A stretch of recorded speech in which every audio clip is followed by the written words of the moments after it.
Earlier this week, we told you about a Delaware school that temporarily suspended a 6-year-old for bringing a sport to school. Now, although that school reversed its decision, apparently others are now taking its lead. Matthew Whalen, a 17-year-old Eagle Scout from upstate New York, was suspended for 4 weeks by his high school, and you won't believe why. Now, Whalen kept a knife similar to this one in the trunk of his car as part of a survival kit. Now, the knife, Whalen says, was a gift from his grandfather. Now, Whalen's fate now rests in the hands of the school board, which has the power to reverse this decision. And the school district superintendent, George Goodwin, maintains that the district has a zero-tolerance policy with regard to all weapons. Now, we reached out to members of the school board for comment today, and we're going to put the members' names on the screen for you to see, and want to report to you that 7 of the 9 members did not return our telephone calls. Now, board member P.J. Higgett referred us back to the superintendent, and Bonnie Lance's husband told us that she supports the school's course of action 100%. But here is the good news. Whalen hopes to attend West Point, and he did receive word from the school earlier today that they will not hold this suspension against him. And joining me now to discuss this is Matthew Whalen and his father, Brian. Guys, welcome to the program. Thanks for being here. We're really appreciative of your time. Thanks. Thank you for having me, Mr. Hannity. Thank you, Sean. All right. It's a great pleasure. Matthew, first of all, it was odd to me. First of all, I think it's really smart to have a survival kit in your car.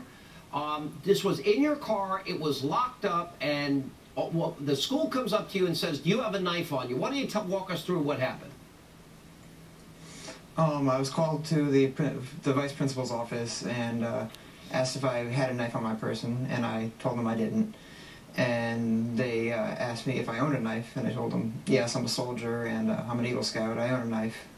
And they asked me, is it in my car or anything like that? And I told them, yes, it's located in my car right now. And they, from there, they told me to bring them down to the car, open it up, and show them.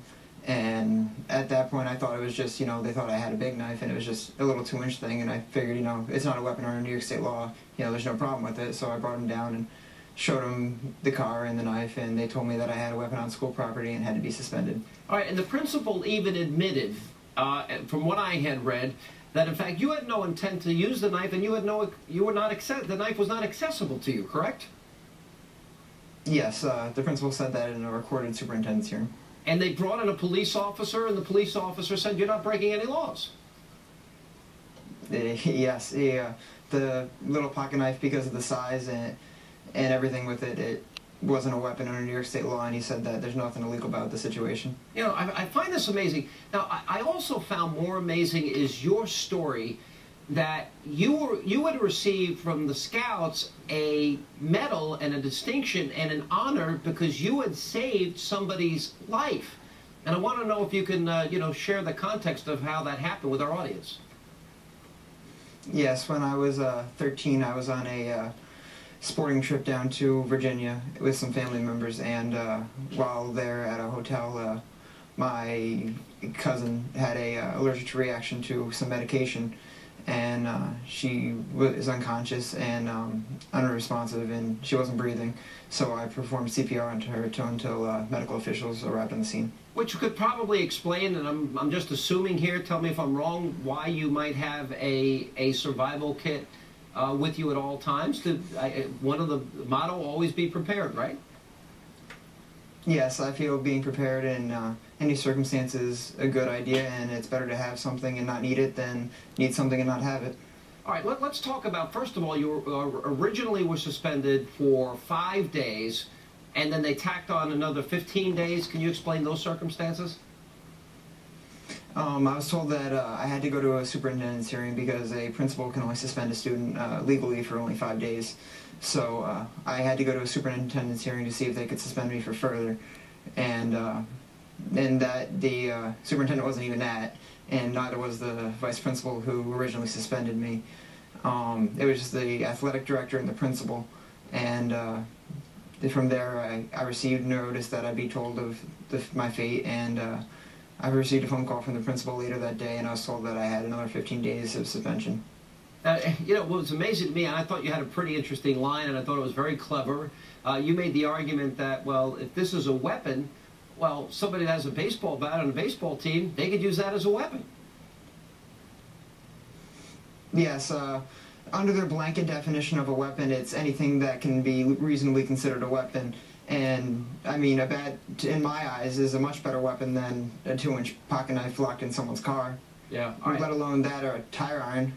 Yeah, I mean, anything could be used in a weapon based on the intent, but you didn't have any access to it. It was locked up safely in a car. All right, now, explain to me, first of all, I love the fact that you're a young man and you have this ambition. West Point is one of the greatest colleges that I think anybody can go to. And you got word today from West Point that they will not hold this against you. How did it come to their attention that they responded that way to you? Some news stations called them, and also some people told me that they wrote to West Point about the issue just so that I wouldn't be negatively affected by this when they saw it, and they'd pay closer attention to the issue rather than just passing me over, seeing that I had a weapon on school property charge, and, you know, that wasn't really the case. All right, Brian, as the dad, you know, what's your reaction to this? I understand that you're not considering any type of lawsuit, but there is a potential that your son is going to be suspended for 20 days. Your reaction? Initially, when it was just the first 5 days, it was we were really concerned and just surprised by it. After the hearing, we thought, based on the attitudes of the principal and the appointee of the superintendent that ran the hearing, that it was just going to be dismissed and he'd be allowed right back in school. So, you know, we were irritated by it, but it was something that we thought we could get through.